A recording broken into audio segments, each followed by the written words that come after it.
ശ്രമിക്കണമെന്ന് ഒറ്റ വാക്കിൽ പറഞ്ഞുകൊണ്ട് വേദിയിലിരിക്കുന്ന ഘടകകക്ഷി നേതാക്കൾ എല്ലാവരെയും വളരെ വിനയപൂർവ്വം ഈ പരിപാടിയിലേക്ക് സ്വാഗതം ചെയ്തുകൊണ്ട് ഈ പരിപാടിയുടെ നിയന്ത്രണം ഏറ്റെടുക്കുന്നതിന് വേണ്ടി ബഹുമാന്യനായ UDF-ന്റെ ചെയർമാൻ MM സക്കീർ ഹുസൈൻ അവരോട് അഭ്യർത്ഥിച്ചുകൊണ്ട് ഞാൻ വാക്ക് നിർത്തുന്നു. ജയ് കെ ജയ് UDF. അപ്പൊ ഞാൻ നേരിട്ട് മറുപടി കൊടുത്തു. പിണറായി വിജയൻ മന്ത്രിസഭയിലെ മന്ത്രിസഭാംഗങ്ങൾ തദ്ദേശ സ്വയംഭരണ മന്ത്രിയും പട്ടികജാതി മന്ത്രിയും ഉൾപ്പെടെയുള്ള ആളുകൾ നിയമസഭയിൽ ഞങ്ങൾക്ക് തന്ന ചോദ്യത്തിന്റെ ഉത്തരം എന്താ ഉത്തരം? ഉമ്മൻചാണ്ടിയുടെ കാര്യത്തിൽ 4000 അല്ല 4,43,000 വീട് വന്നിട്ടുണ്ട്. പിന്നെ പിണറായി വിജയൻ കിട്ടിയിട്ടേ പിന്നെ ഇങ്ങനെ സംഭവം നടക്കാത്ത ഒറ്റ പോക്കാണ്. 4000 വീട് പണിതിട്ടുള്ളതെന്ന് പറഞ്ഞാൽ കുറച്ച് നാളായിട്ടൊരു പ്രശ്നമുണ്ട്. പറഞ്ഞത്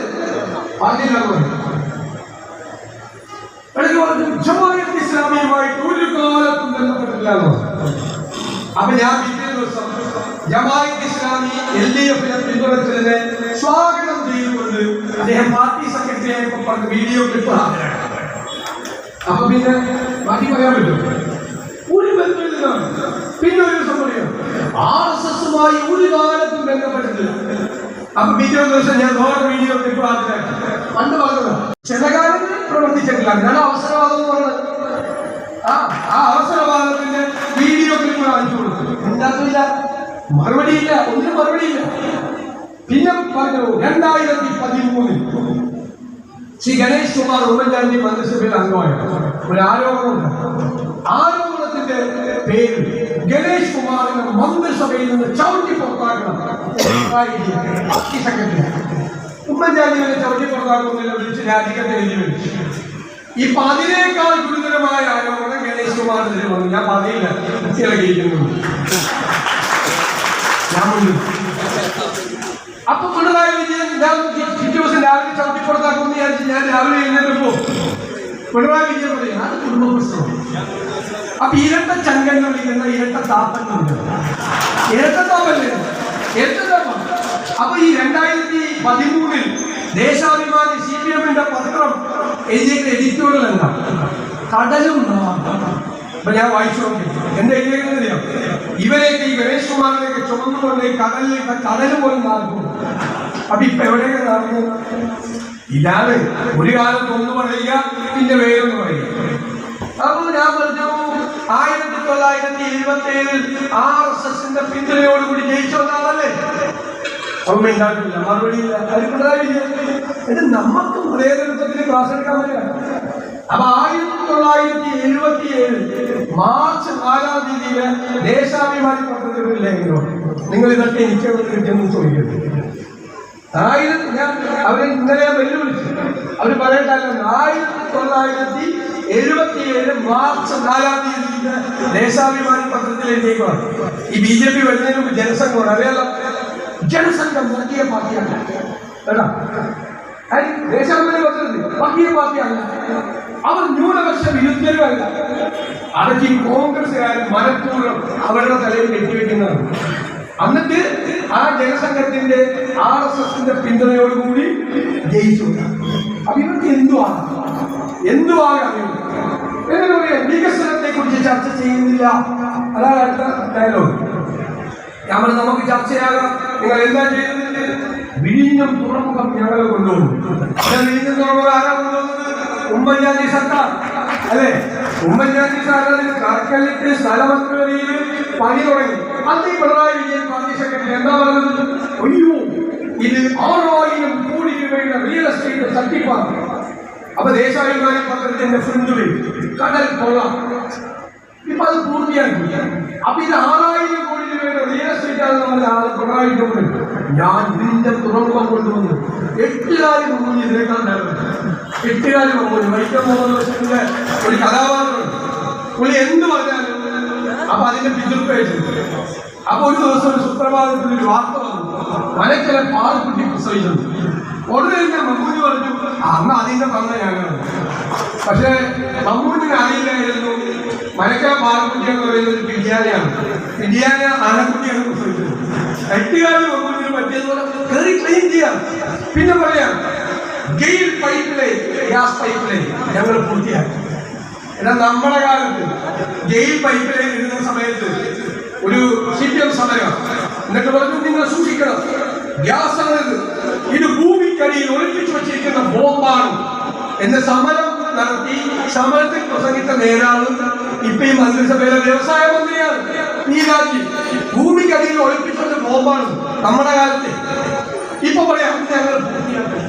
ഇങ്ങനെ നുണ പറയാൻ ഒരു മടിയില്ലാത്ത കാര്യങ്ങൾ വന്നുവന്ന് എന്ത് കാര്യമുണ്ടെങ്കിലും ഞങ്ങൾ തെരുവ് സൈന്യം പറയുന്നു, തെരുവ് സൈന്യം. അപ്പൊ ഇറ്റത്ത് ഓടും, കണ്ടം വരെ ഓടിക്കൊണ്ടിരിക്കുകയാണ്. ഓടുന്ന വലിയ പുല്ല് പോലും മുളയ്ക്കാൻ കഴിയില്ല. ഏത് വിഷയവും ചർച്ച ചെയ്യാൻ ഞങ്ങൾ തയ്യാറാ. ശബരിമല ചർച്ച ചെയ്യട്ടെ, അയ്യപ്പന്റെ സ്വർണ്ണം അടിച്ചു മാറ്റിയ പാർട്ടി സാധനം ആ മാനവാലക ശില്പം കൊണ്ടുപോയി കോടീശ്വരി കവന്മാര് അതിന്റെ വ്യാജ മോഡൽ ചെമ്പില്. ഇപ്പൊ നമ്മള് എന്റെ നാട്ടുകാരാണ് സലീം കുമാർ, നടൻ സലീം കുമാർ പറഞ്ഞു, പണ്ട് പൊട്ടാസ്യം സൈലൈറ്റ് വേണമായിരുന്നു ഈ സ്വർണ്ണവും ചെമ്പും വേർതിരിച്ചെടുക്കാൻ, ഒരു കെമിക്കലാണ്. ഇപ്പൊ എന്റെ സഖാക്കളുടെ കയ്യിലേക്ക് കൊടുത്താൽ മതി, അപ്പൊ തന്നെ ചെമ്പ്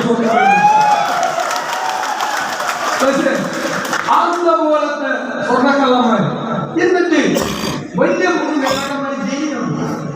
എടാ ഊരത്തിനെതിരെ അച്ചടക്കം വേണ്ടിയിട്ടുണ്ട്. CPM അല്ലേ അയ്യപ്പന്റെ സ്വർണ്ണക്കള്ളതിന് കാണുന്നതിന് ജയിലിൽ കിടന്ന സഖാവ് ഇപ്പം ജില്ലാ കമ്മിറ്റിയാന്ന് തോന്നുന്നു, സംസ്ഥാന നേതാവും നടപടിയെടുക്കില്ല. നടപടിയെടുത്ത അവന്മാരും പറയും ഇപ്പോഴും മന്ത്രിമാരുടെ പേരുകൾ പറയും. അത് പേടിച്ചിട്ടാണ് നടപടിയെടുക്കുന്നത്. സ്വർണ്ണക്കൊള്ളാൻ പിന്നെ രക്തസാക്ഷി ഫണ്ട് പറയുന്നല്ലോ, പയ്യന്നൂരിലെ രക്തസാക്ഷി ഫണ്ട്, അഭിമന്യുവിന്റെ രക്തസാക്ഷി ഫണ്ട്, പിന്നെ വിഷ്ണുവിന്റെ രക്തസാക്ഷി ഫണ്ട്. രക്തസാക്ഷികൾ ഉണ്ടായപ്പോൾ സന്തോഷമാണ്. എന്നിട്ട് അവരുടെ പേരിൽ ഫണ്ട് തിരിച്ചടിച്ചു മാറ്റി. എന്നിട്ട് അത് ചോദ്യം ചെയ്യുന്നത് പുറത്താക്കി, അത് അടിച്ചു മാറ്റിയതിന് പ്രവർത്തനമുള്ളൂ. എന്തൊരു പാർട്ടി! രക്തസാക്ഷികളുടെ കുടുംബങ്ങൾ പോലും വെറുക്കുന്ന പാർട്ടിയാണ് CPM. നമ്മൾ ഇവരെവിടെയെല്ലാം പരാജയപ്പെട്ടോ അവിടെയെല്ലാം നമ്മൾ നമ്മുടെ കേരളത്തെ കൈപിടിച്ചെടുത്തു. നമ്മുടെ കുഞ്ഞുങ്ങൾക്ക്, അവരുടെ കുഞ്ഞുങ്ങൾക്ക് സമാധാനത്തോടെ ജീവിക്കാൻ പറ്റുന്ന ഒരു കേരളം, നല്ല വിദ്യാഭ്യാസം ലഭിക്കുന്ന, നല്ല തൊഴിൽ ലഭിക്കുന്ന, നല്ല സംരംഭങ്ങൾ തുടങ്ങാൻ കഴിയുന്ന ഒരു പുതിയ കേരളം, അതാണ് ടീം UDFന്റെ വാഗ്ദാനം. അതുണ്ടാകണം, അതായിരിക്കണം.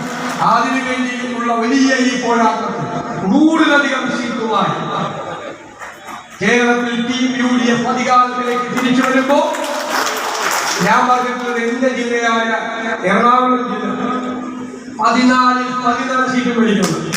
അപ്പൊ കുഞ്ഞാലി സാരി പറഞ്ഞോ നമുക്ക് നോക്കാം. ഞങ്ങളുടെ ജില്ലയായ മലപ്പുറത്ത് 16 മേടിക്കുന്നു. ഞങ്ങളുടെ രണ്ടുപേരുടെയും ജില്ലയിൽ നിന്ന് കൂടി 30 സീറ്റ് UDF ഉണ്ടാവും. അതാണ്. അപ്പൊ അത് വാശിയോടുകൂടി MLA അവസാനം സംസാരിച്ചതുപോലെ കഠിനാധ്വാനം ചെയ്യും. റെക്കോർഡ് ഭൂരിപക്ഷം പെരുന്തൽമണ്ണയിൽ റെക്കോർഡ് ഭൂരിപക്ഷം. ഞാൻ അന്നത്തെ ഒരു വരവും കൂടി ഇങ്ങോട്ട് ആ റെക്കോർഡ് ഭൂരിപക്ഷം MLA അഭിനന്ദിക്കും. അതിനുള്ള അവസരം കൂടി ഉണ്ടാക്കി തരണം എന്ന് വിനയപൂർവ്വം അഭ്യർത്ഥിച്ചുകൊണ്ട് ഞാൻ തൊട്ടടുത്ത മണ്ഡലങ്ങളിൽ മത്സരിക്കുന്ന എന്റെ പ്രിയങ്കരനായ സ്നേഹിതൻ മണ്ണാർക്കാട് മത്സരിക്കുന്ന CN ശംസുദ്ദീനെയും അതുപോലെ ഒറ്റപ്പാലത്ത് നമ്മുടെ പിന്തുണയോടുകൂടി മത്സരിക്കുന്ന PK ശശിയെയും വലിയ ഭൂരിപക്ഷത്തിൽ വിജയിപ്പിക്കണം എന്ന് അഭ്യർത്ഥിച്ചുകൊണ്ട് ഞാൻ ഈ സമ്മേളനം ഉദ്ഘാടനം ചെയ്തതായി അറിയിക്കുന്നു. ഇനി ഇരുവര് പോകണം, അങ്ങനെ പോകാം. അതുകൊണ്ട് യോഗത്തിൽ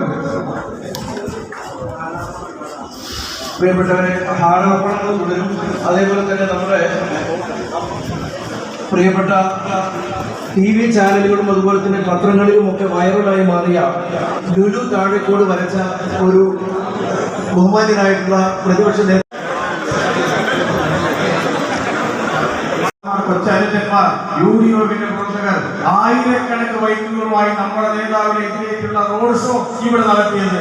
അതുകൊണ്ട് തന്നെ നമുക്കറിയാം നമ്മുടെ പ്രിയപ്പെട്ട നേതാവ് രജീവ് ഗാന്ധി 15,000 വോട്ടിന്റെ ഭൂരിപക്ഷത്തിൽ ഇവിടെ നിന്ന് തെരഞ്ഞെടുക്കപ്പെടുന്ന കാര്യം സംശയമില്ല. നമുക്കറിയാം വരും നാളുകൾ നമുക്കുള്ളതാണ്. നാളെ മുതൽ 6 ദിവസമാണ് നമ്മുടെ മുമ്പിലുള്ളത്. ആ വലിയ 6 ദിവസം കൊണ്ട് നമ്മുടെ ഭൂരിപക്ഷം വർദ്ധിപ്പിക്കാനുള്ള പ്രവർത്തനമായി മുന്നോട്ട് പോകണം എന്ന് മാത്രം പറഞ്ഞു നിർത്തുന്നു. നന്ദി, നമസ്കാരം. ചെയ്യുകയോ ഇന്നത്തെ ഈ പരിപാടിയോടുകൂടി ബഹുമാന്യനായ നജീബ് സാഹിബിന്റെ വിജയം ഇവിടെ പ്രഖ്യാപിച്ചിരിക്കുകയാണ്. വരും ദിവസങ്ങളിൽ എല്ലാവരും ഫീൽഡിൽ അണിനിരക്കണമെന്നാണ് പറയാനുള്ളത്. 1-2 ദിവസങ്ങൾ കൊണ്ട് മാത്രം സംഘടിപ്പിച്ച പരിപാടിയാണ്. ആയിരക്കണക്കിന് ആളുകളാണ് ഈ പരിപാടി ഗംഭീരമാക്കിയത്. എല്ലാ പ്രിയപ്പെട്ട സുഹൃത്തുക്കളെയും സഹോദരി സഹോദരന്മാരെയും പ്രത്യേകമായിട്ട് അഭിനന്ദിക്കുകയാണ്. വരും ദിവസങ്ങളിൽ നിങ്ങളെല്ലാവരും വാർഡുകളിൽ ബൂത്തുകളിൽ അണിനിരന്നുകൊണ്ട് നമ്മുടെ സ്ഥാനാർത്ഥിയുടെ ഗംഭീര വിജയത്തിന് ആക്കം കൂട്ടണമെന്ന് കൂടി ആവശ്യപ്പെട്ടുകൊണ്ട് ഞാൻ നിർത്തുന്നു. നന്ദി. ഇടി സതീശൻ ഉൾപ്പെടെയുള്ള MLA, മറ്റു നിയോജകമണ്ഡല നേതാക്കന്മാർ, ജില്ലാ നേതാക്കന്മാർ, ഗ്രാമപഞ്ചായത്ത് പ്രസിഡന്റുമാർ എല്ലാവരെയും, അതിലുപരി ഈ ഒരൊറ്റ ദിവസം കൊണ്ട് എത്ര ജനങ്ങളൊക്കെ ധരിച്ചുകൂടിയ നിങ്ങൾക്കാണ് ഏറ്റവും കൂടുതൽ നന്ദി പറയേണ്ടത്. എല്ലാവരെയും ഒറ്റ വാക്കിൽ നന്ദി അറിയിച്ചുകൊണ്ട് അധ്യക്ഷന്റെ അനുമതികളോട് അവസാനിപ്പിച്ചതായി അറിയിക്കുന്നു. നന്ദി, നമസ്കാരം. ജയ് ജൂലിയൻ.